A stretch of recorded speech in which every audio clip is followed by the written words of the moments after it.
Most of my memories of the North End are very beautiful. We had fruit trees everywhere, flowers, everybody had flowers, and everybody in the neighborhood grew something, some type of food. We brought that with us when we came from the South and continued that when we moved to Detroit. So it was just plenty of food and good food.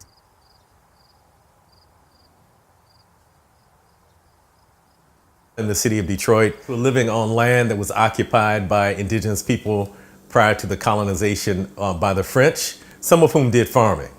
And then once the French colonizers moved here, they began what they call ribbon farms, starting from the Detroit River. And these would be very narrow farms that might be about 2 miles long.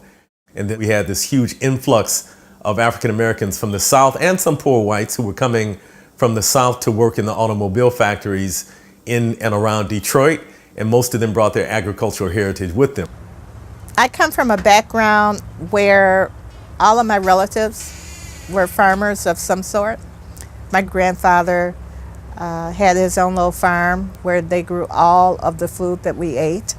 There were chickens in the backyard, and you grew something. Everybody grew something, whether it was fruit trees or berries or something. And then we shared them around the community. Everybody, you didn't go to the store for tomatoes. Everybody had tomatoes and things. But over the years, the generations, the newer, younger generations didn't grow their vegetables. And then there started to be a reduction in the major food chains.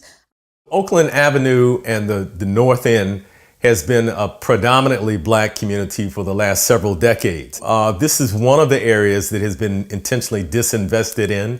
And if you go up and down Oakland Avenue, you'll see a number of vacant buildings. You'll see a lot of blighted properties. The Oakland Avenue Farm was started in 2008, and inviting people from the community to come in and talk about what we could do with the land that was vacant on Oakland between the church and the nearest commercial business, 10 vacant lots. The Oakland Urban Farm is it's a place where people in the community try to react to the fact that they couldn't have fresh food.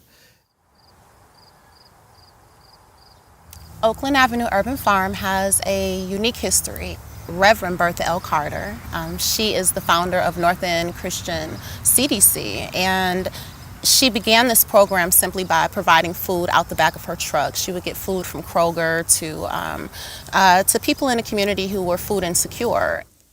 In 2008, my daughter, Jerry Hebram, came with her husband, and they came with great ideas. And their first idea was the farming.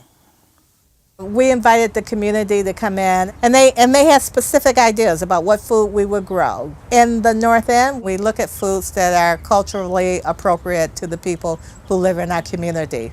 So we grow peas and beans. We grow sweet potatoes, we grow tomatoes, Collards, kale, spinach, Swiss chard, broccoli, cauliflower, cucumbers, garlic.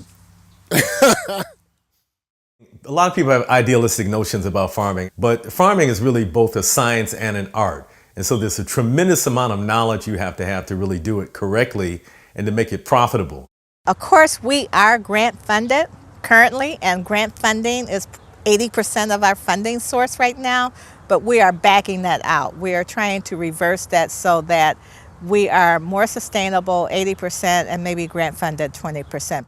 Of course, this farm, like so many farms in Detroit, faces the challenges of how to make that economically sustainable. So the farm, in partnership with its sort of broad multidisciplinary network, has been looking at ways to create a sustainable network of activities between new businesses, value-added products, cultural programming, the rehabilitation of buildings for eco-tourists. And so what we see at the Oakland Avenue Urban Farm are hybrid typologies that are emerging.